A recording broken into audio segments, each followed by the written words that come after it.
Agora sim, tirei o fone, gente. Eu comprei um fone maldito aqui que não tá funcionando. Eu usava aqueles fones de ouvido e aquilo me dava um pouquinho de dor de cabeça, né? Radiações eletromagnéticas, sei lá. Comprei esse fone aqui de fio, mas ele parece que não adapta bem aqui no meu telefone. Vou fazer a live sem fone e eu espero que agora vocês estejam me ouvindo. Desculpa aí essa intercorrência.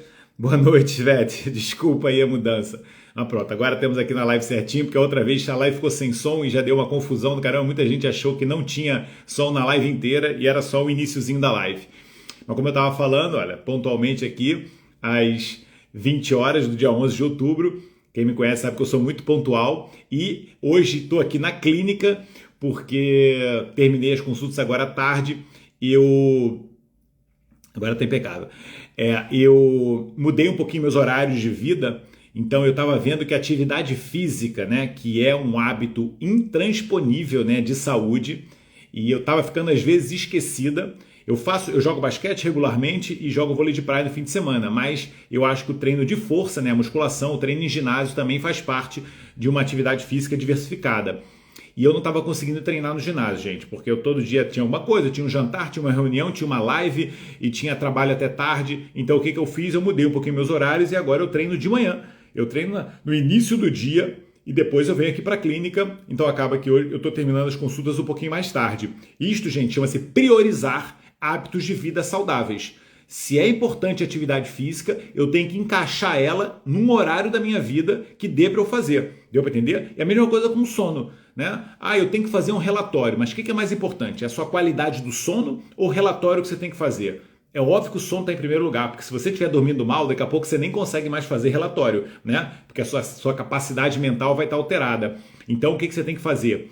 Organizar esse horário de sono, né? Como eu falei ontem, eu acho que, né, ao vivo, eu falei na live, a gente não tem que ter despertador para acordar, a gente tem que ter despertador para dormir.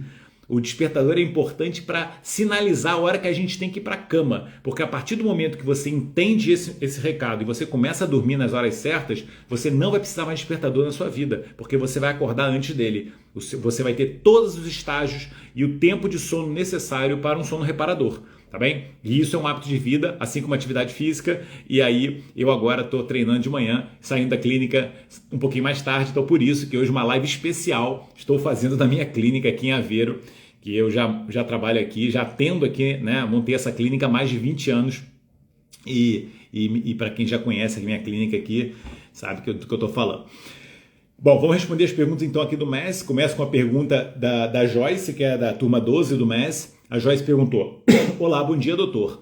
Surgiu uma dúvida sobre um hormônio que tomo, chamado Progefic. Ele é bioidêntico? Eu já faço isso há algum tempo e não sei, e penso que deveria realizar novos exames para ver como andam as coisas. Obrigado. Bom, ela quer saber se o Progefic é um hormônio bioidêntico. Para quem não conhece, o Progefic, assim como o Utrogestan, são hormônios vendidos em farmácia, né, de laboratórios farmacêuticos, mas que são bioidênticos. O fato de ser vendido em farmácia não quer dizer que seja sintético. Existem em farmácia, vendidos, né, naquelas caixinhas normais, como um remédio, hormônios bioidênticos, e existem manipulados de hormônios sintéticos. Né? Quando o médico vai lá e, por exemplo, aqui, olha, meus cremezinhos manipulados, é bom que eu estou aqui na clínica que eu vou poder mostrar algumas coisas, né? Esses cremezinhos manipulados que a gente manda fazer, eu posso, de repente, manipular aqui etinil estradiol. Eu posso manipular aqui gestrinona, que são hormônios sintéticos, né? O nosso corpo não produz gestrinona. Ele é um hormônio sintético, né? Levonorgestrel. Posso colocar ele num creme, né? E ele não é bioidêntico. Ele foi feito e manipulado, mas ele é um hormônio sintético. Então, o fato de ser manipulado ou não quer dizer se ele é bioidêntico ou não. Bioidêntico significa, como o nome diz, ele é idêntico ao nosso, ao bio, né? Ele também pode ser chamado de isomolecular. Tem uma molécula exatamente igual à nossa molécula. Então, a progesterona do Progefic é um hormônio bioidêntico. É uma progesterona micronizada. Aí tem um detalhezinho da biodisponibilidade dela. Ela, por ser micronizada, parte da absorção é feita via linfática. E isto é até uma vantagem, né, para essa progesterona, porque não tem a primeira passagem hepática.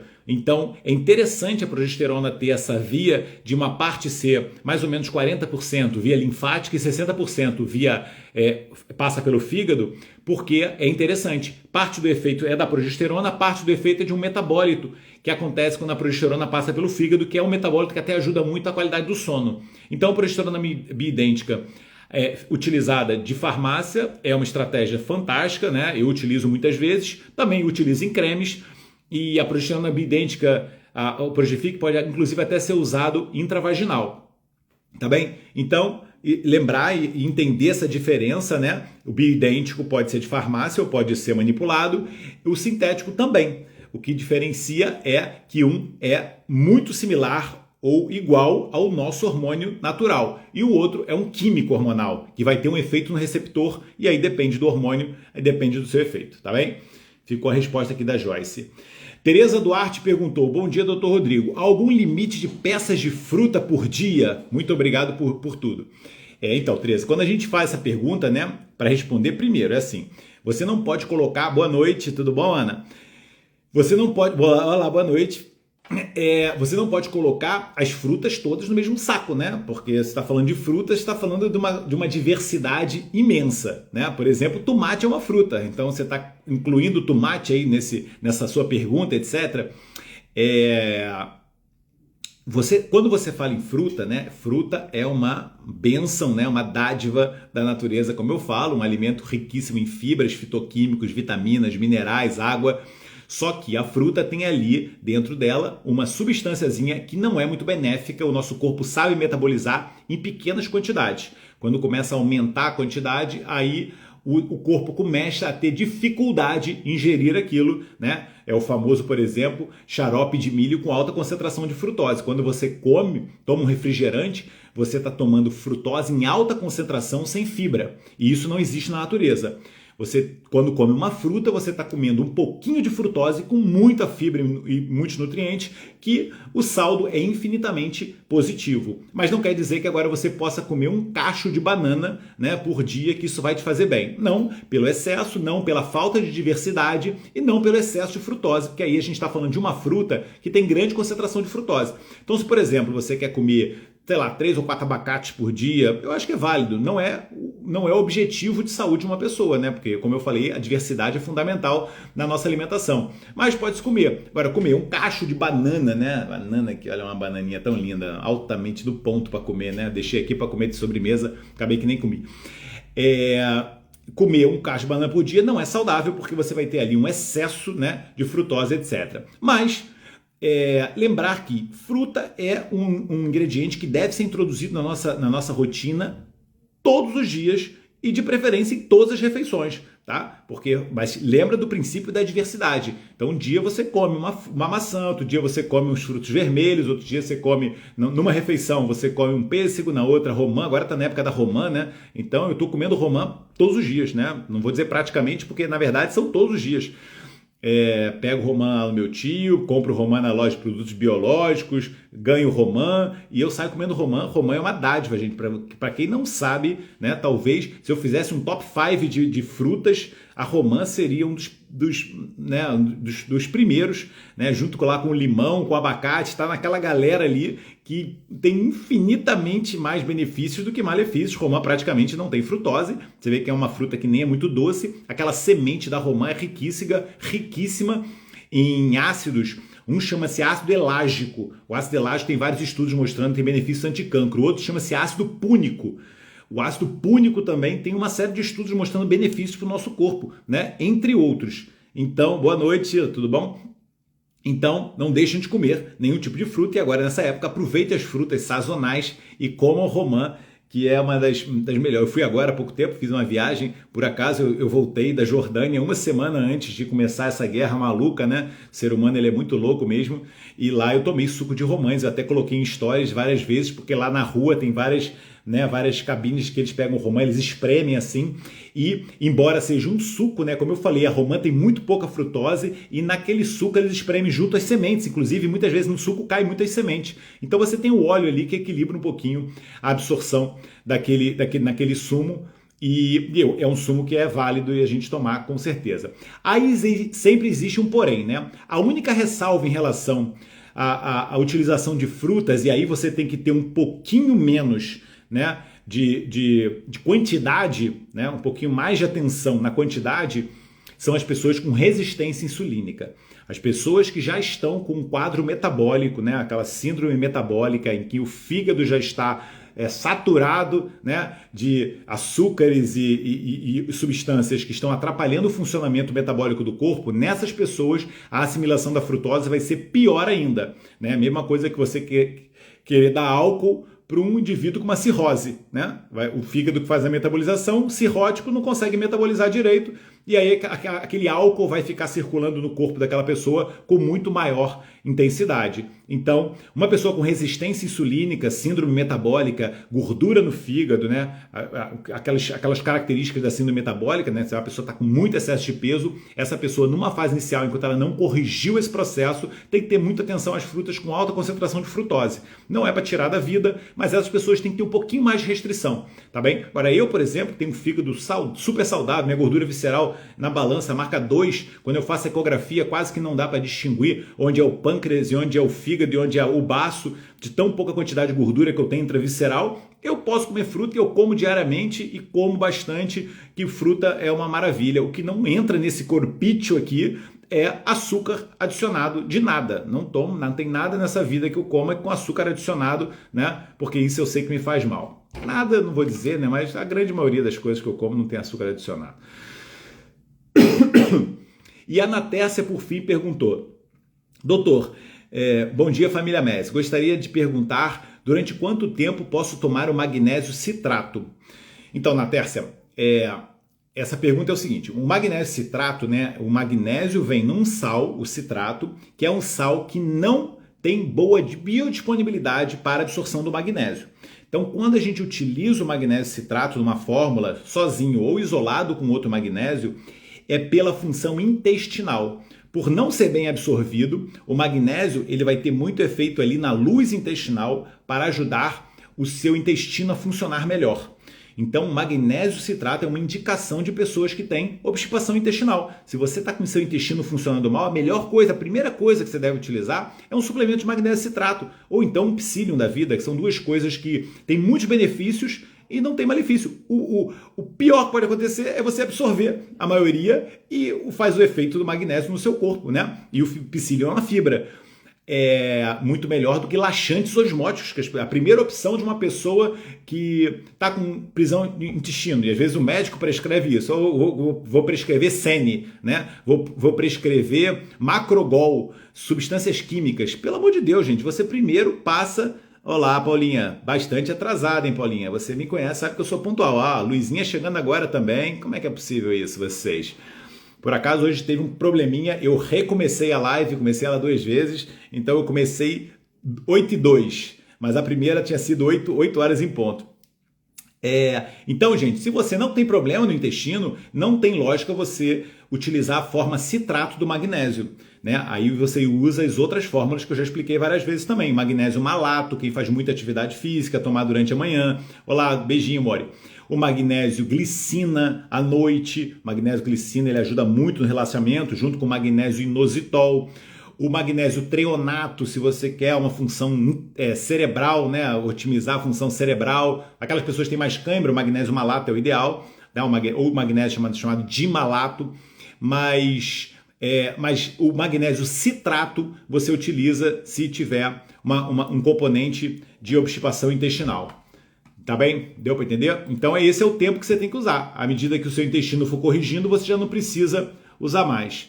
Vamos lá, próxima pergunta. Hoje eu estou abrindo aqui no meu computador, que como eu já expliquei para as pessoas, hoje eu estou na minha clínica. Estou pela primeira vez fazendo uma live, depois de 4 anos fazendo lives aqui, todas as semanas. Já não sei a live que eu estou, né? A gente tinha que depois fazer uma conta. Eu tinha interessante, eu queria saber quantas lives eu já fiz.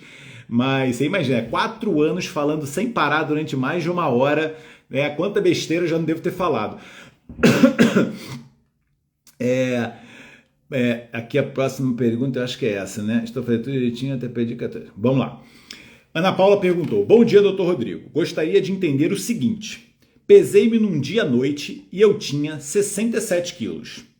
Você está assistindo aí, Ana Paula? Magnésio quelado. Então, o quelado, quando você fala magnésio quelado, você não está dizendo né, se você manda manipular, né? Você não está... Olá, Aninha, tudo bom, amor? O cloreto de magnésio não, tá? O cloreto de magnésio não é bom porque ele acaba disponibilizando o cloro no seu corpo e o cloro é um halógeno que pode ter efeitos colaterais no seu corpo, tá? Não tem lógica você usar cloreto de magnésio, o óxido de magnésio é mal absorvido, então você tem que usar essas formas que eu falei. E todas essas formas que eu falei, né, são formas queladas, né? O magnésio bisglicinato, ele tá junto com a glicina, que é um aminoácido, o magnésio malato, são formas que a gente chama de magnésio quelado, que ele está quelado, ele está junto de um outro aminoácido ou de um outro, de um outro mineral. E é a mesma coisa, entendeu? Quando você fala magnésio quelado, você não está explicando qual é o aminoácido, mas ele está numa forma altamente biodisponível e serve o magnésio quelado, tá? Eu não sei o que mais que eu ia falar, eu ia responder. Alguém perguntou, o cloreto de magnésio, já falei. Então, a Ana Paula perguntou, então, num dia à noite eu tinha 67 quilos de manhã, sem ter ingerido nada, nem água, de manhã eu tinha 68,5. Ou seja, ela engordou 1,5 kg da noite para o dia. E até queria deitar fora a balança. Que tadinha da sua balança. Mas porque estou a fazer tudo direitinho e já até perdi 15 quilos... Olha só, neurose Ana Paula, né? Porque perdeu 15 quilos, mas está estressada com essas gramas que engordou no período da noite. Não fico estressada. Aproveito para dizer que adoro as receitas do clube. Parabéns. Beijinho enorme. Muito obrigada por tudo. Bom, então é assim. Quando você diz, Paula, que você dormiu com um peso e acordou com outro, né? Você não acumulou gordura armazenada nessa noite, etc. O problema não é esse. É uma oscilação de peso muito relacionada com, principalmente, a parte hídrica, né? Uma retenção de líquido que você está fazendo no seu corpo, que é normal acontecer durante a noite, né? Durante a noite a gente está, né, parado, né? Tanto que a gente acorda com a mão inchada, né? A gente acorda às vezes com o olho inchado, né? O nosso corpo ele faz um pouquinho mais de retenção. E isso pode alterar um pouquinho o peso da balança. Uma outra coisa que acontece, né, do ponto de vista metabólico, é que durante o jantar, né, você fez ali, acumulou, comeu, né, e depois você não gastou, que você foi dormir, e você guardou grande parte, você refez os seus estoques de glicogênio. Pronto, o termo seria esse, você refez os seus estoques de glicogênio. Toda vez que você armazena glicogênio no corpo, você armazena junto à água. Por isso que o nosso corpo não tem tanta capacidade de armazenar glicose. O armazenamento de gordura, ele é quase que infinito. O armazenamento de glicose, ele é muito restrito. Por quê? Porque a glicose, por ser um esqueleto de carbonos, ela precisa de água para ser armazenada. Então, 1 grama de glicose acumula 3 gramas de água. Então, cada vez que você acumula você estrutura o seu glicogênio, você junto carrega muito água, que inclusive numa fase inicial do jejum, quando você está começando o jejum e você, nas primeiras horas, né, você vai muitas vezes à casa de banho, e você até inclusive perde peso, né? Se você começar a fazer o jejum pela manhã e ir na casa de banho várias vezes, você vai ver, Ana Paula, que você perdeu peso, né? Mas não perdeu gordura, né? Nessa primeira fase você está perdendo glicogênio, e está utilizando glicogênio e está perdendo água. Então, da mesma forma que você acumulou um pouquinho dessa água durante a noite, você perde essa água ao longo do dia fazendo jejum, e isso é mobilização hídrica, dada muito por processo de retenção, né? E também por causa do acúmulo do glicogênio. Então, de manhã, né, não sei quando é que você fez esse peso, mas você pode ter feito esse peso antes de fazer xixi, né? Você pode ter medido esse peso antes de ter ido à casa de banho, né? E ter ido e fazer o número 2. Então isso tudo vai oscilar um pouquinho esse seu peso, e isso, Paulo, não tem o menor problema, né? Isso daí é uma coisa que você devia esquecer. Pô, já perdeu esses seus 15 quilos, eu nem sei qual é o seu peso ideal, né? Quanto mais você quer perder ou se não quer perder mais, mas com certeza isso daí é uma oscilação hídrica que é totalmente normal, tá bem? Então parar com isso, se estressar e, pelo amor de Deus, não jogue sua balança fora. O ideal, às vezes, é você comprar uma balança de bioimpedância, né? Aí sim, né? Eu tenho aqui na clínica uma balança chamada Tanita, uma balança de bioimpedância. Por que isso? Porque a balança de bioimpedância, ela consegue ver a composição corporal. E quando... Olá, Bruninha, tudo bom, amor? Era você que fez a pergunta, Paulinha, você tá aí. Não jogue sua balança fora, Paulita, que isso daí é líquidos. Quando você vê a sua composição corporal, você tem um retrato muito mais fidedigno do que está acontecendo com o seu corpo, né? Numa fase de transição em que a pessoa, né, que está seguindo no MES, ela começa a fazer jejum, começa a fazer uma alimentação melhor, começa a fazer atividade física, ela vai perder gordura, com certeza absoluta, é impossível que não, e também pode ganhar massa muscular. E aí, às vezes, o peso numa fase inicial ele está estável. Por quê? Porque o músculo pesa mais do que a gordura, mas o corpo dela modificou. Ela acabou de colocar no corpo dela uma das melhores poupanças que ela pode colocar. Hoje, por acaso, eu estou escrevendo o livro do MES, né? Também acordo mais cedo agora, bem cedinho para escrever o livro. Foram as mudanças que eu fiz na minha vida mais recentemente, atividade física e escrever o livro. Estudar eu já fazia, né? Mas estudar, escrever o livro e atividade física todos de manhã, depois eu venho aqui dar as consultas.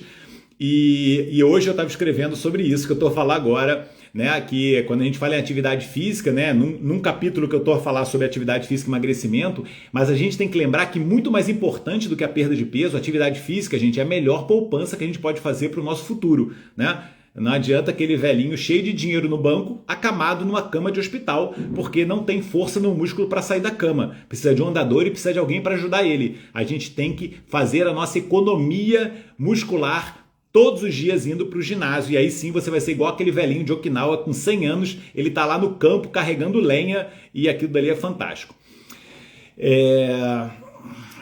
Eu não lembro o que eu estava falando, mas isso eu ia comentar outra coisa, mas vamos lá.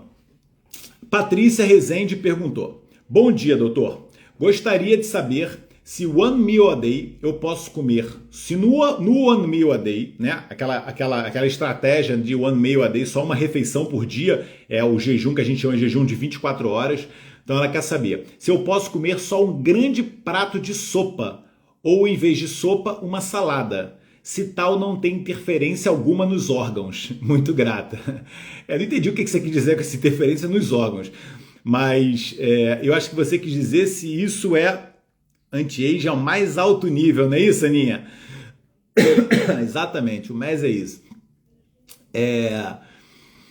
Tanto que eu queria mudar o nome de método de emagrecimento saudável para método envelhecimento saudável, né? Porque envelhecer, gente, todo mundo vai envelhecer. A gente não consegue atrasar o tempo, né? A gente não consegue parar o tempo. O tempo, né? A cronologia é inexorável. Agora, a gente pode retardar o nosso envelhecimento. E isto, com certeza, é um pilar, né? Do que eu preconizo no MES, é a gente envelhecer o mais tarde possível com muita saúde, tá? Lembrei que eu ia falar, que eu estava falando da balança, né? Que a balança, a bioimpedância, né? Uma balança muito mais interessante, que mede a sua composição corporal. A balança que só mede o peso, não caiu ligação não. Vocês estão me vendo aí? Se calhar caiu a sua, amore. A minha ligação parece que tá boa. Mas se caiu, alguém comenta aí alguma coisa, mas a minha ligação parece que tá boa. Quando você sobe numa balança, né, você está vendo o seu peso e isto é relativo, né? Porque como eu falei, se o peso for a maior às custas de músculo, tá maravilhoso. Estou tendo problemas com a live, mais alguém? Então se calhar tem mais. Estou. O que está acontecendo, gente? Vocês não estão me vendo? Tá tudo ok. Oh, meu Deus do céu. Não caiu. Vou continuar falando, gente. Se o Instagram me bloquear, paciência. Tá com falhas. Não sei porquê. Olha, minha internet aqui parece estar ótima. Não sei porquê, gente. Medir o peso na balança... Eu faço analogia, é igual você medir colesterol total no sangue, né? Essa analogia, outro dia eu pensei nisso, falei exatamente igual. Peso na balança é colesterol no sangue. Não quer dizer nada, porque se o seu peso na balança está aumentado às custas de músculo, isso é bom. Se o seu colesterol no sangue está aumentado às custas de HDL, né? O colesterol com alta densidade, isso é bom, né? Então você vê que não quer dizer nada. A pessoa vem aqui com as análises falando: doutor, meu colesterol tá ótimo, tá com falha, tá ótimo, tá com falha. Paralisa de vez em quando. Não sei, gente, você deve ser da internet. Olha, eu tô com a rede aqui ao máximo. É... Ter colesterol alto não quer dizer nada. Você tem que ver todo o seu lipidograma. E no lipidograma você tem lá o colesterol total, as frações de lipoproteínas, tá? Que não são colesterol, né? O LDL foi chamado de colesterol bom ou colesterol ruim, mas até do ponto de vista semântico isso está errado, porque o LDL não é um colesterol, é uma lipoproteína. É uma proteína que carrega o colesterol do nosso sangue. Ela tem proteína, tem colesterol, tem triglicerídeos, tem substâncias lá. É uma composição, é um conjunto de lípides, né? E o colesterol é um deles.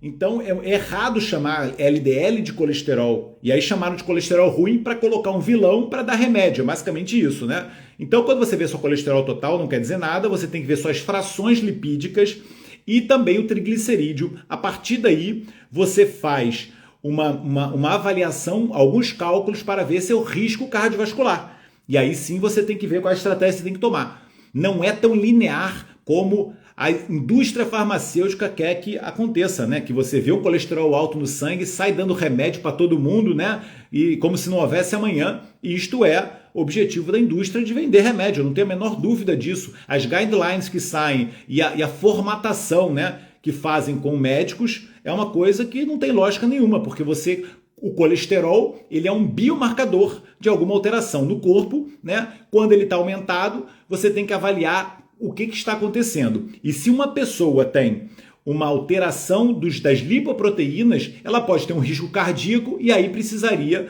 fazer um tratamento ou uma prevenção, tá bem? Mas isto não é o que eu vejo. Eu vejo uma paciente, uma mulher na menopausa, começar a aumentar o colesterol porque o ovário deixou de produzir hormônios, ir no médico e ele passar estatina. Isso é coisa de louco, gente. Isto não existe. Isto é prejudicar a mulher.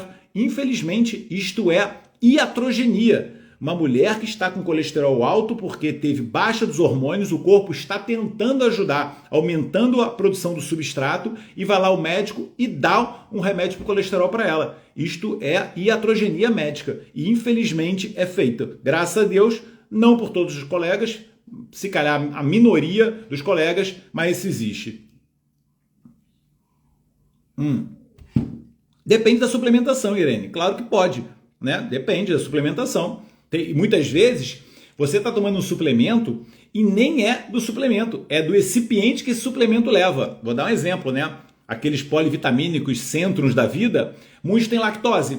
E aí eu já tive... Oi, Paulinha, tudo bom, amor? Eu já tive paciente que começou a tomar Centrum e começou a ter cólica, gases, cólica, e falou, doutor, eu tô com um problema que eu devo ter alguma alergia, algum desses nas vitaminas, né? Eu falei, olha, isso não é alergia e nem é a vitamina. Você tá com intolerância à lactose que tem no centro. Mas enfim. Então entendeu, né? Então eu nem respondi a Patrícia, né? Você pode comer a sopa na OMAD ou uma salada? Pode. Mas é assim, Patrícia, a única coisa que você tem que avaliar na sua vida é se você está comendo quantidades satisfatórias de macronutrientes e micronutrientes. Quando você faz uma refeição por dia, sei lá, ao longo da sua semana inteira, é mais provável que você tenha uma déficit nutricional, porque você vai ter que, numa refeição, colocar os nutrientes todos que o seu corpo precisa. E aí eu não sei qual é seu grau de atividade física, né? Não sei qual é a sua idade, e você só tem que ter atenção a isso. É claro que você pode fazer isso, né? Mas você tem que ter atenção às quantidades e também à qualidade dessa sopa e salada que você come. Tem que ser uma salada altamente diversificada, né? Com proteínas, com gorduras, né? Com fitoquímicos, com fibras. Se você conseguir comer isso, olá, Marcinho, olha, especialista em nutrição entrando aqui na live, para se eu estiver falando alguma besteira me corrigir. Mas se você conseguir, numa refeição, comer suficiente, de forma que o seu corpo não entra num estado de hibernação, né? Ele ter a percepção de que você está com um suporte nutricional calórico menor do que o seu corpo precisa, porque se acontecer isso, ele vai entrar no starvation, né? Vai entrar numa hibernação, e a gente não quer isso. A última coisa, né, que eu preconizo no MES é restrição calórica, né? É a última coisa, é a coisa que o maior paradigma que eu falo desde o início do MES, né? Há sei lá quantos anos, há 5 anos que eu falo isso é um pensamento completamente obtuso você achar que vai emagrecer diminuindo quantidade de comida no seu prato. Isso não existe. Muito pelo contrário, a grande maioria das pessoas que emagrecem no mês, elas falam, doutor, eu estou comendo muito mais do que eu comia antes. O que você tem que visar é a qualidade do que você come. Então eu falo, o MES ele é sobre qualidade e frequência. Se você conseguir entender que é importante você comer alimentos saudáveis, tirar os prejudiciais e não comer o tempo todo, você entendeu a base do MES. Depois é só aplicar. Porque o MES é basicamente isso. Foi uma percepção que eu tive quando eu comecei a estudar hormônios, né? Eu comecei a entender que o nosso corpo precisa modular nossos hormônios. Então o que eu faço no MES? Eu tento ao máximo respeitar o nosso ciclo circadiano, né? Aquele ciclo biológico que foi desenhado ao longo de muitos e muitos anos vivendo nesse planeta. O nosso corpo desenvolveu um ciclo circadiano. Ele desenvolveu uma coisa chamada crononutrição, né? Como o nosso corpo ao longo do dia recebe a comida e a gente entender que nesse desenvolvimento, né, de milhares e milhares de anos, o ser humano não comia o tempo todo. Ele não comia o tempo todo. Então nós temos vários genes adaptados a esse estado, né, de abstinência alimentar, né, de impossibilidade de comer o tempo todo. Então a gente tem essa adaptação. Então se você conseguir utilizar isso a seu favor e no momento que você introduz a comida, você introduzir uma comida com alta qualidade, né, você consegue ajustar tudo que está errado numa pessoa com excesso de peso, né? Porque é isso que acontece. Você consegue modular os seus hormônios e na alimentação introduzir os nutrientes todos que ele precisa para funcionar a máquina e para o seu intestino também funcionar bem. Por exemplo, as dietas cetogênicas, né? Quando você faz uma dieta cetogênica, acompanha essa linha cetogênica, você vai ter ali... Olá, Isabel, tudo bom, Mori? Você vai ter ali, a curto prazo, né, uma melhora da sua homeostase hormonal, porque na dieta cetogênica, com uma restrição grande de carboidratos, você vai ter ali uma modulação da insulina, que é o hormônio mais relacionado com ganho de peso, só que isso daí é uma estratégia terapêutica. Você pode usar isso durante um curto espaço de tempo, porque você não pode, ao longo da sua vida, ficar introduzindo muita proteína animal e esquecer das fibras, né? Esquecer dos tubérculos, esquecer das leguminosas. Não pode, gente, não pode. Por que não pode? Porque todos os estudos mostram, populacionais, os estudos nutricionais, os estudos fisiológicos, que as sociedades, né, as populações mais longevas, as mais saudáveis, né? Doutora Elizabeth Blackburn provou que para você alongar o seu telômero, né, e viver mais, você precisa comer fibra, você precisa comer leguminosas, né, como existem nos países mais longevos. Você não pode passar sua vida comendo proteína animal. Então a dieta cetogênica ela até funciona num determinado momento, né, de uma forma pontual, mas ela não pode ser estratégia de vida. É só por isso. Então o que eu falei? Eu vou fazer uma dieta cetogênica no meu paciente, depois eu mudo a alimentação dele, depois ele já está comendo tanta carne, né? Sei lá, já teve uma repercussão, se ele tem uma predisposição à doença cardíaca, vai aumentar. Não, eu vou desenhar um MES desde o início, de forma que eu consiga modular os hormônios desde o início. E eu consigo, né, gente? É claro, se você fizer a estratégia, os desafios do MES. Cara, o vídeo parou de novo, Tá chato isso, hein, gente? Toda hora alguém fala sobre isso, minha rede aqui tá no máximo. Não dá para entender. Se você conseguir fazer as estratégias todas do MES certinho, você vai ter essa modulação hormonal e você vai ter a máquina funcionando super bem, porque na janela alimentar você introduz as coisas que precisa. Então, já me referi anteriormente que o azeite não é para fritar. Não é para fritar. Alguém falou de fritar azeite? Pelo amor de Deus. Entendeu, gente? Então, modéstia à parte, eu acho que eu desenvolvi um método perfeito. O MES, ele é perfeito porque ele consegue colmatar, né? Ele consegue abranger todos os princípios, né, desregulados num corpo que está com excesso de peso e a gente corrige. Ah lá, o vídeo parou. Caramba, deve estar com alguma falha de conexão, gente. Não sei. Não sei se é porque eu estou aqui na minha clínica. Não sei. A próxima vez eu posso usar o Wi-Fi da clínica. Eu estou no meu dados móveis, mas eu fiquei até com medo de trocar aqui no meio. Olha, viu? O vídeo parou. Vamos ver. Se estiver mal, vocês me falam aí que eu mudo para o Wi-Fi da clínica. Eu vou falar agora do assunto interessante aqui também. Olha, para quem é o bebedor de leite, As pessoas que estão aqui, que conhecem pessoas bebedoras de leite, mandem essa live agora, que eu vou começar um assunto interessante. Porque a Patrícia fez uma pergunta e essa pergunta aqui vai me dar... Vou fazer um comentáriozinho sobre isso. Cadê os bebedores de leite de plantão? O meu não parou hora nenhuma. Então eu não sei. Então deve ser algumas pessoas que estão com conexão ruim e aí me deixam estressado aqui. Pão do ribatejo tá ok? Eu não sei, tio. Depende do pão de ribatejo. Alguém tinha falado do azeite, né? Então, azeite não pode fritar. Ponto e definitivo. Mas eu ouvi uma nutricionista no Instagram falando que era para fritar com azeite. Infelizmente, eu não concordo, né? Não vou dizer que eu sou o dono da verdade, mas eu dou explicação que faz alguma lógica, né? Ou então eu li um artigo científico que falou que o azeite é bom para fritar. Pronto, então vê que artigo é esse, quem é que escreveu, etc. Por que eu digo que o azeite não pode ser usado para fritura, gente? Porque o azeite, ele é monoinsaturado. Monoinsaturado significa ele tem uma dupla ligação. Ele tem uma maldita dupla ligação no carbono 9. O azeite de oliva, ele é um ômega 9, tá bem? Então vocês sabem, né? A partir do carbono metil, né? A gordura, né? É um esqueleto de carbonos e que tem um grupo carboxílico no final e tem um grupo metil no início. Então, a nomenclatura muitas vezes é dada, né, com letras gregas. Então, o primeiro carbono, ele ficou o carbono alfa e o último carbono ficou o carbono ômega.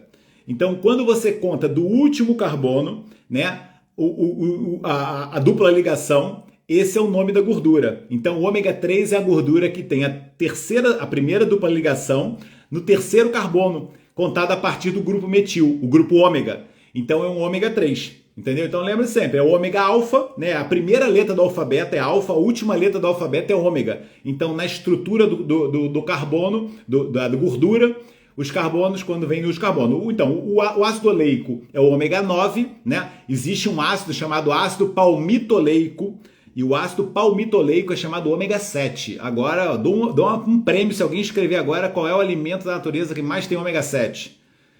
Quiz agora aqui da live. Não vou dar tempo para as pessoas procurarem no Google, mas eu vou falar agora. Ômega 7 é outra gordura que é fantástica para o nosso corpo, hein?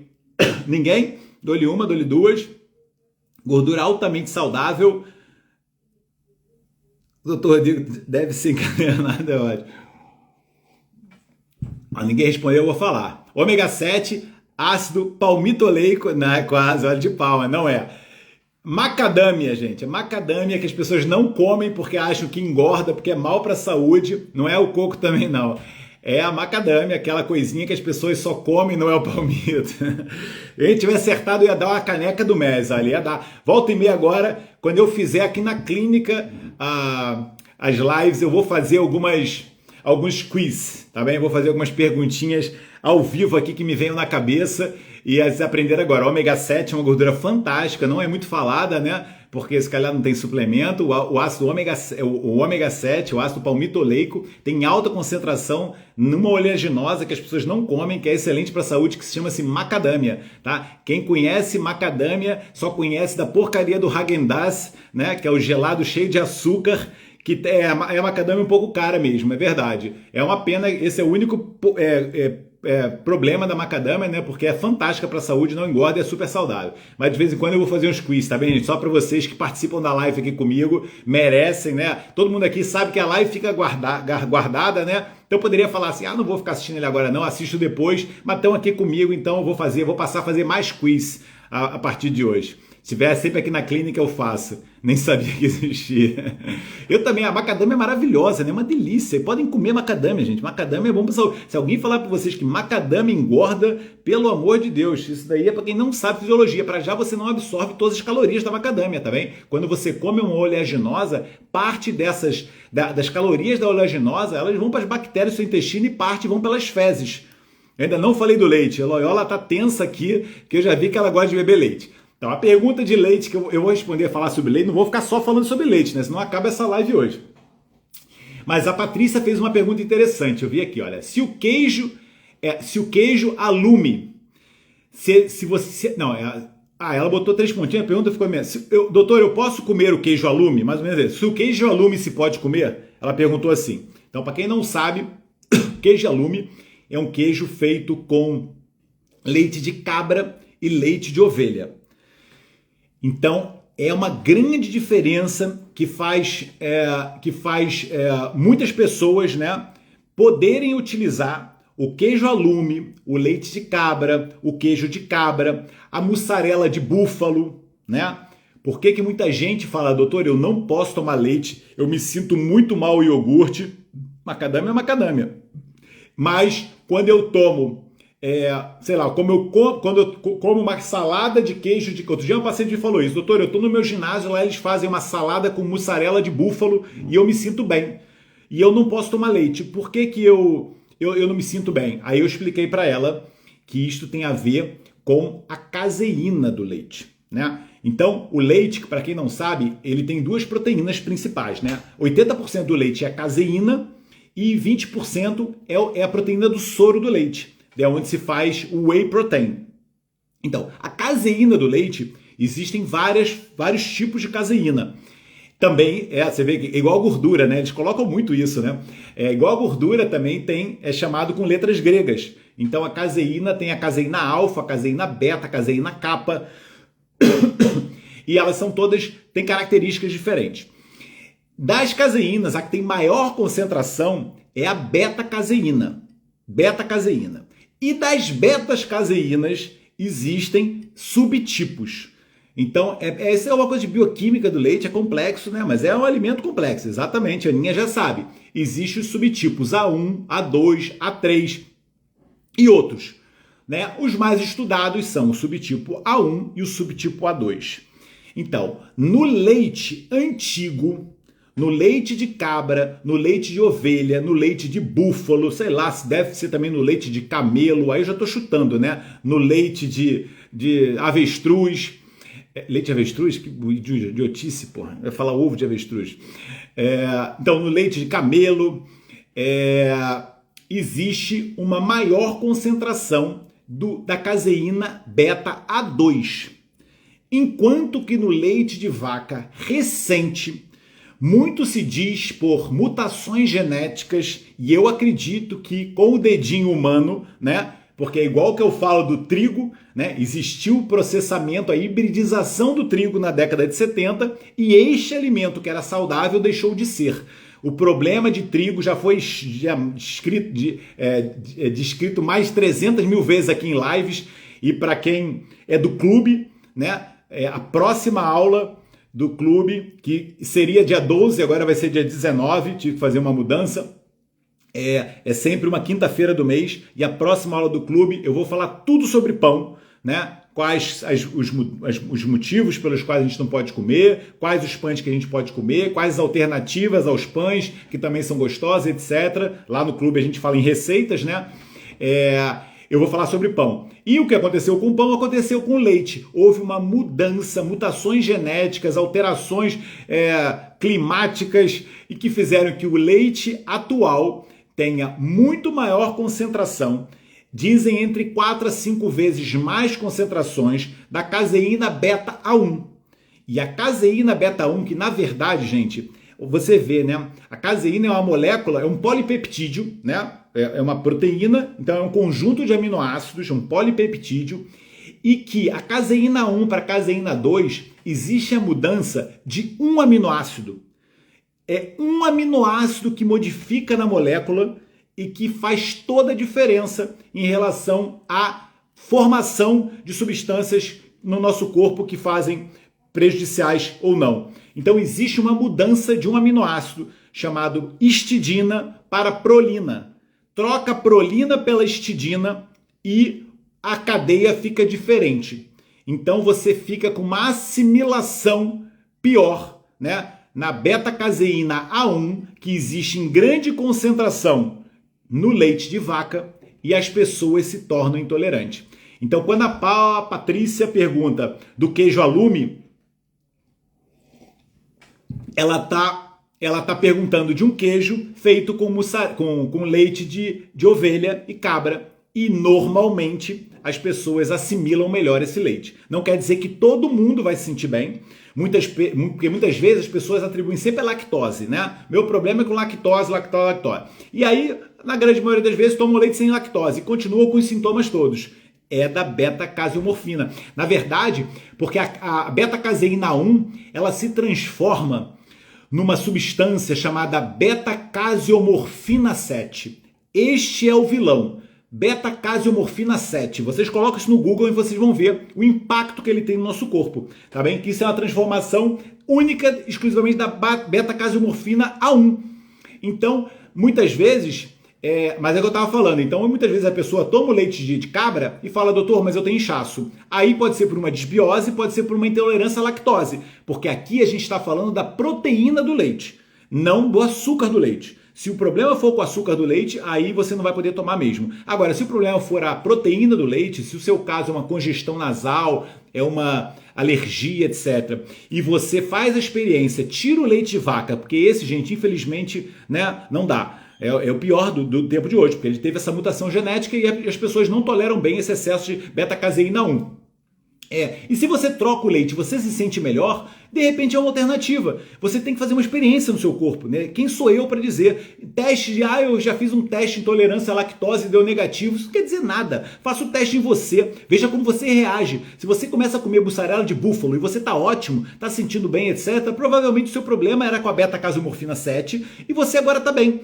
Deu para entender? Agora, intolerância à lactose. Então pronto, aí você não vai poder comer alimentos com lactose. Entendeu? O problema de você mudar para o leite de búfalo pode ser que não resolva. Entendeu? Porque o leite de búfalo tem lactose. O que eu ia falar? O pior que você pode utilizar é aquele leite de caixinha do supermercado. Porque aquele dali, além de ter uma alta concentração da caseína 1, foi altamente pasteurizado, né? Muitas vezes ele foi ultra pasteurizado, é o leite chamado UHT, que vai na Ultra High Temperature, ele vai para uma temperatura tão alta que ele desnatura as proteínas, né? Aí é a indústria, né? A indústria alimentícia destruindo um alimento que há muito tempo atrás eu consideraria um alimento saudável.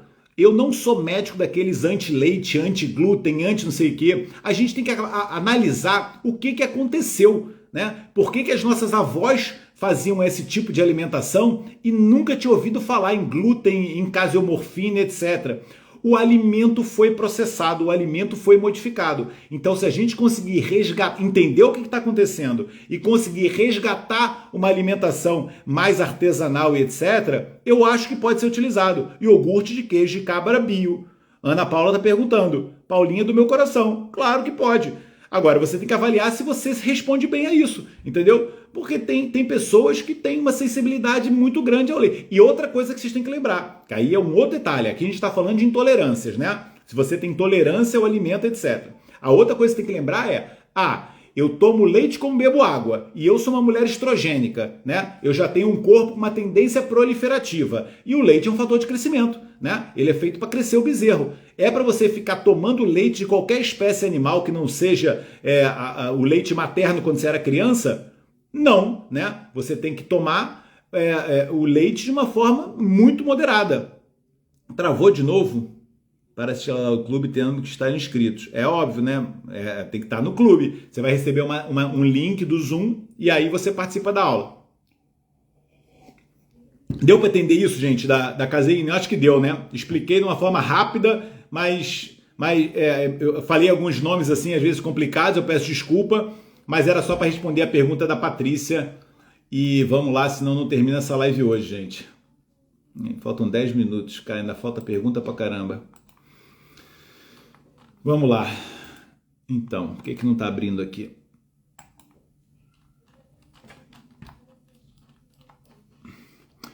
Bom dia, doutor. Gostaria de saber se... Não, já respondi essa. 1 meal a day. Já respondi essa, né? Já. Vamos nessa aqui. Desculpa, gente, aqui. Sveta perguntou, outra dúvida. Nas minhas análises... Por que isso não está aumentando? Pronto. Nas últimas análises, o meu colesterol deu alto. Tenho sempre alto, muito perto do limite. Dizem que é hereditário.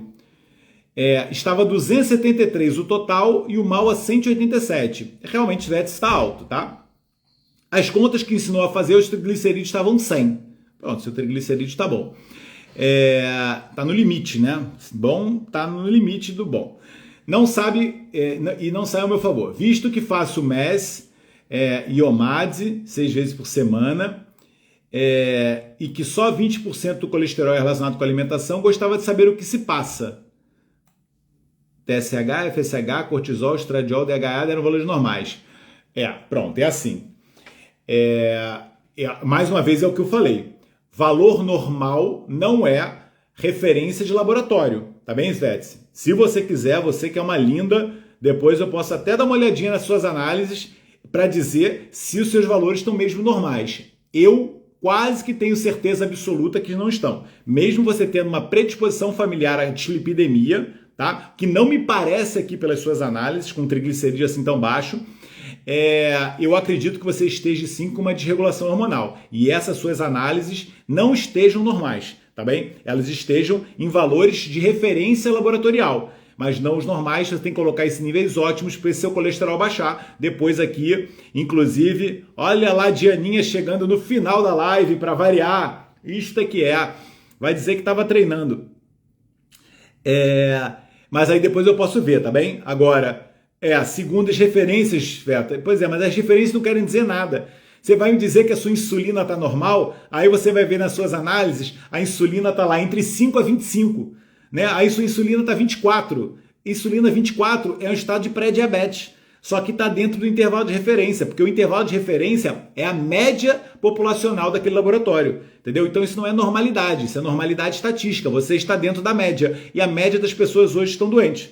Entendeu? Então, referência laboratorial confunde mais do que ajuda. Eu acho que os laboratórios deviam tirar esses marcadores, porque confunde paciente, infelizmente, muitas vezes confunde médico, que fica utilizando aquilo como parâmetro, né? Enfim, vamos lá as perguntas, senão hoje não acaba essa live. Mais perguntas. Elísia perguntou: bom dia a todos e a toda a equipe. Estou com pedra nos rins, uma pedra no ureter entre o rim e a bexiga. Há alguma coisa que eu possa fazer para tentar que ela seja expelida? Estou muito grata pela influência que tem na minha vida, doutor. Grandes ensinamentos. Muito, muito obrigado pelo seu contributo. Precisava marcar uma consulta consigo se for oportuno. Veja a melhor forma, etc. Obrigado, Elisa, pelo carinho.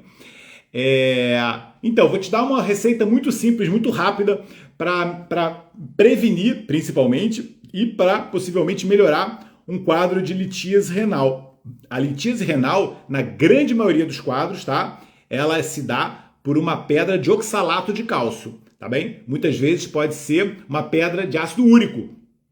E se for de ácido úrico, o melhor tratamento que você pode fazer na sua vida é diminuir a sua ingesta de álcool e açúcar, tá? Porque esses são os dois maiores elevadores de ácido úrico no nosso sangue. Para quem não sabe, não é a carne, tá? Como às vezes muitos médicos, ela para de comer carne, mas não é da pessoa parar de comer açúcar, que está muito mais relacionado pelo metabolismo da frutose ao aumento de ácido úrico no sangue do que as carnes. Tá bom, gente? Guardem esse conceito também, que é outra coisa que a gente não ouve, tá? Mas isso é uma verdade. Para quem quiser aprender mais sobre isso, pode ler um livro do Dr. Perlmutter chamado Largo Ácido, tá? Ele escreveu um livro sobre ácido úrico chamado Largo Ácido, ele é traduzido em português, e o Dr. Perlmutter, que já escreveu o livro Cérebro de Farinha, ele é um best-seller americano, ele explica muito sobre isso, e vocês aprendam que... Drop acid, exatamente. E ele ensina que o açúcar é o maior vilão para o aumento de ácido úrico no nosso sangue, tá bem? Não é a alimentação com carnes, embora o excesso de carnes possa contribuir, mas álcool e açúcar, o metabolismo da frutose vai desregular o seu corpo metabolicamente e aumentar o ácido úrico. Mas a receitinha aqui para pedra no rim, para Elísia, é a seguinte. Então, como eu falei, a maioria dos cálculos de oxalato de cálcio, você pode usar antagônicos, né? Então, o oxalato no nosso corpo, ele é neutralizado, né, pelo citrato. O citrato é como se fosse um antagonista do oxalato. Então, quando você aumenta muito o citrato no seu corpo, você diminui a precipitação dos oxalatos para formar a pedra. Então, qual é o antídoto para você fazer isso do ponto de vista natural? Utilizar mais ácido cítrico. É o famoso suquinho de limão espremido, né, batido no liquidificador com casca. Se você fizer isso com quase diariamente, uma regularidade diária, é muito provável que você nunca tenha uma pedra na sua vida, tá bem? Coloque pedra. Carlinha? Oi, Carlinha, você tá aí, meu amor? Exatamente, tem que fazer esse suco, mas eu não sei se a Elísia faz. Provavelmente não faz. Então aquele suquinho de limão espremido, cortado e batido no liquidificador com casca é um dos melhores antídotos que você pode colocar no seu corpo por causa do citrato do limão. E o antagonista do cálcio é o magnésio, né? Então o magnésio também é um mineral que a gente tem que introduzir no nosso corpo. Do ponto de vista da suplementação, exatamente, David Perlmutter, esse escreveu um livro chamado Drop Acid, Largo Ácido.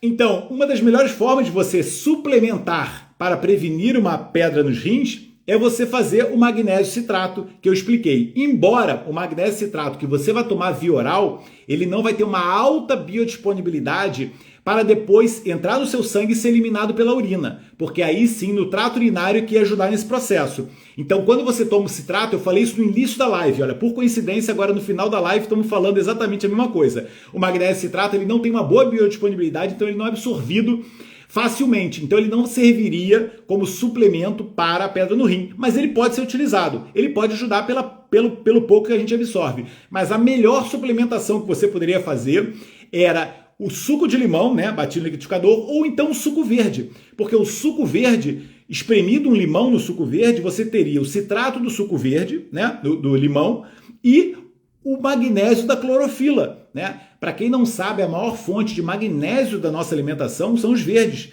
Por quê? Porque o cerne da clorofila é magnésio.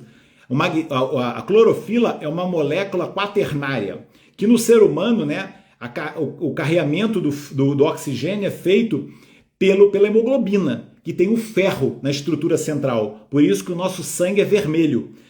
E no reino vegetal, quem faz esse papel é a clorofila. E o cerne da clorofila é o magnésio. Então, sempre que você...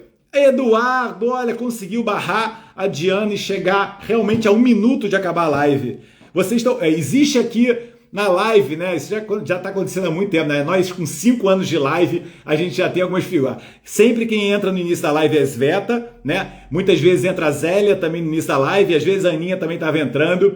E tem sempre que chegam no final da live, quando ela está quase terminando. E agora é uma nova competição que eu acabo de criar. Quem vai conseguir entrar exatamente quando eu estiver falando as últimas palavras vai ganhar um presente meu, é claro, o presente o mais displicente do horário da live.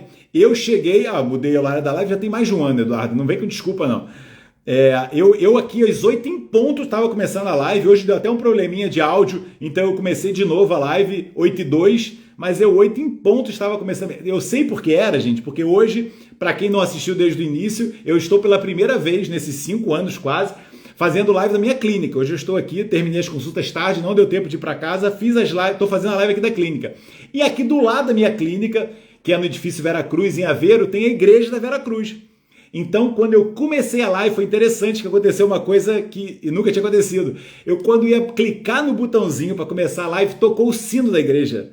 Então, estava tocando o sino das 8 horas. Eu não sei se toca às 9. Se tocar o sino das 9, é a hora que eu vou parar a live, né, para respeitar a igreja. Mas foi interessante que tocou o sino exatamente às 8. Então, entendeu, né, Elísia? Suco verde, por causa do magnésio, limão, espremido no liquidificador, batido no liquidificador por causa dos citratos, e você vai ter... Você também, Paulinha, desculpa não ter citado você. Você é uma das primeiras sempre na live. A Sveta é imbatível, né? Olha lá, a Sveta teve até nas 2... Essa participou hoje comigo de 2 lives. Sveta realmente batendo todos os recordes. Vamos lá, gente. Tem a última pergunta, eu acho que é a última. Sandra perguntou, doutor, os conselhos para quem sofre de síndrome do ovário policístico. Olha, eu tô sem voz hoje. Eu vou falar rapidinho sobre isso, Sandra, mas depois eu prometo que a gente fala mais, tá? porque isso é um assunto para uma live inteira. Olha lá, aluno marista, essa é a minha Carlita. Carlita, minha amiga de colégio, gente. Estou aqui na live com amigos meus de colégio, Colégio Marista São José. Que saudade desse colégio. Então, a síndrome do ovário poliquístico, né, muito relacionado com uma condição de androgenicidade na mulher. A mulher começa a ter uma tendência de anovulatória e de aumento dos andrógenos, hormônios masculinos, por isso está muito relacionado com aumento de pelo, aumento de acne. Essa androgenicidade acontece por vários fatores, tá? Então, na alimentação, que é o que eu vou falar mais agora, vou focar um pouquinho na alimentação. Na alimentação, olha lá, o pessoal marista aí se manifestando. Na alimentação, você tem, por exemplo, o açúcar, mais uma vez, olha, falando do açúcar para ácido úrico, falando do açúcar para colesterol, para síndrome metabólica, etc. Você no açúcar, você tem uma piora do quadro de ovário poliquístico. Por quê? Porque quando você faz um disparo de insulina, a insulina ela acidifica carreadores de hormonais no sangue, então ela acidifica um carreador chamado SHBG e o SHBG desprende a testosterona. A testosterona fica livre e a mulher tem mais sintomas androgênicos. Então é fundamental uma mulher com síndrome do ovário poliquístico diminuir a ingesta de doces e açúcares adicionados. Também não tem problema comer fruta, tem problema tomar refrigerante com frutose, tá bem? Isso é que é o problema. E outra coisa, hoje já está muito descrito isso, a relação do intestino com a síndrome do ovário poliquístico. Por quê? Porque também existe uma desregulação dos hormônios sexuais femininos e num intestino desregulado vai ter uma má metabolização do estrogênio. E um estrogênio, né, assim como a testosterona, eles têm que estar equilibrados. A mulher, quando tem uma alteração do estrogênio, acaba tendo uma predominância androgênica e ela tem as manifestações clínicas da SOP. Então ela tem que ter o estrogênio bem metabolizado no corpo, e isso você consegue com uma flora intestinal equilibrada. O intestino ele participa de várias formas na metabolização hormonal. A mais conhecida é a partir da produção de uma enzima chamada beta-glucuronidase, tá? Que essa enzima faz reabsorver parte do estrogênio. Então é isso, tá bem, gente? Então mudar a alimentação, né? Melhorar, comer essa melhor dica para você, alimentação MES. Alimentação plant-based com baixa ingesta de carboidratos refinados e farináceos é o resumo do que você pode fazer para melhorar essa sua síndrome. Última perguntinha, André Carvalho fez: bom dia, doutor. Nunca pensei que fosse perguntar isto na minha vida, mas quando chegar ao meu peso ideal, como faço para parar de emagrecer? Muito obrigado. Essa foi boa. Vai embora, Eduardo, vai embora que você já ficou 3 minutos na live. Recorde absoluto. André, sua pergunta é excelente. Aí eu vou dizer, porque aí, Andréia, você já equilibrou o seu componente lipídico, né? A sua quantidade de gordura. Nesse momento, você tem que estruturar a massa magra. Isso que é muito importante. É o que mais me preocupa nas minhas alunas do MES, é que eu vejo que elas estão emagrecendo muito e ficam todas felizes que estão emagrecendo, mas eu tenho medo da perda de massa magra, porque a mulher, principalmente a partir dos 40 anos, tem que ter muita atenção a isso. Então, para isso, você tem que focar na atividade física, que eu não falo isso no início do mês, né? Porque o emagrecimento não é o mais importante, o exercício, mas sim a alimentação. Mas depois você tem que focar na atividade física para manter esse peso a partir de massa magra, na qualidade do sono, na modulação do estresse, fundamental, né? Na necessidade ou não de uma suplementação hormonal, de um equilíbrio hormonal, tá bem? Ter atenção aos intervalos de jejum, fazer o jejum de uma forma consciente. Jejum é maravilhoso, mas não pode ser exagerado. Tudo na vida em excesso é ruim. Pegar sol é maravilhoso, se for em excesso você pode ter um cancro, né? Pode ter um envelhecimento da pele, etc. Então o veneno está na dose e é fundamental a gente saber a dose ideal para a gente, para cada um, né? E isso é individual. Então agora você tem que focar em massa magra. Então, atividade física, qualidade do sono, modulação do estresse, uma alimentação fantástica plant-based com alguma proteína animal, mas principalmente com alimentação plant-based. E eu falo um trio, né? Principalmente para mulher que já entendeu isso e faz atividade física. O trio que eu acho que é fantástico para qualquer mulher acima de 40 anos é o triozinho colágeno, proteína vegetal e creatina. Colágeno, proteína vegetal e creatina é um trio fantástico para manter a massa magra. Gente, Joãozinho abre consulta em Lisboa, tá complicado, o mais provável será deixar de ir a Lisboa e começar a fazer consulta online para alguns pacientes, porque eu tenho muitos pacientes do exterior, de vários países do mundo e cada vez menos tempo. Então eu estou me organizando para em 2024 fazer mais algumas mudanças na minha vida, sempre preconizando, né, mais saúde, qualidade de vida, né, e conseguir praticar minha missão sem comprometer minha saúde, né? Porque aí não tem lógica eu falar para todo mundo modular estresse e eu estar uma pilha quase entrando em burnout, porque eu quero fazer tudo e ajudar todos. Primeiro um corpo bem cheio de água e depois o shot de limão, exatamente. Pessoal, creatina faz bem aos faz, só não pode usar creatina, porque às vezes as pessoas confundem com creatinina, tá bem? Creatinina é um metabólito da função renal. Creatina é utilizada para estruturar o músculo, tá? É um componente energético do músculo. Não é creatinina que a gente dosa no sangue, tá?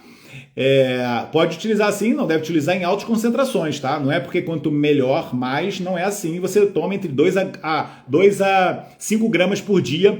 Marcas de creatina boas, a Thorne, a Vitalife vende a marca Thorne. A Nau tem a creatina boa também. Na verdade, você utiliza alguma creatina que tenha a marca registrada Creapure. Creapure é uma creatina hidratada de boa qualidade, tá bom? Clonar o Dr. Rodrigo, exatamente. Queria descobrir uma forma de clonar, porque eu gostaria de fazer muito mais coisa e o tempo, às vezes, é o que limita. Colágeno, então, por exemplo, da MJS, que eu falo muito, é o colágeno da marca, chama-se Ziloderm, e é excelente. Gente, não tocou o sino da igreja, eu estava esperando aqui, mas eu acho que não vai tocar, já são 9h10 quase. Beijinho, desculpa aí algum problema que tenha dado aí da interferência da live. Algumas pessoas diziam que estava tendo, outras não. Vitamina D a 30 é muito suficiente para metabolismo do osso. É péssimo para o resto dos benefícios que a vitamina D hoje fornece para o nosso corpo, tá bem? Anti-inflamatório, prevenção de cancros, modulação do sistema imunológico, doenças autoimunes, né? Pressão arterial, modulação da insulina. Para isso tudo, gente, vitamina D de 30 não é suficiente. Basta dosar o seu paratormônio que você vai ver o que eu estou falando. Gente, beijinho, boa noite, até semana que vem. Obrigado por tudo. Beijito, Carlita e Eduardo, que já foi embora, tá vendo? Não adianta despedir dele. Paulinha do meu coração, você tá aí também. Svete, primeira e a última a ficar. Tchau, gente. Boa noite. Até semana que vem.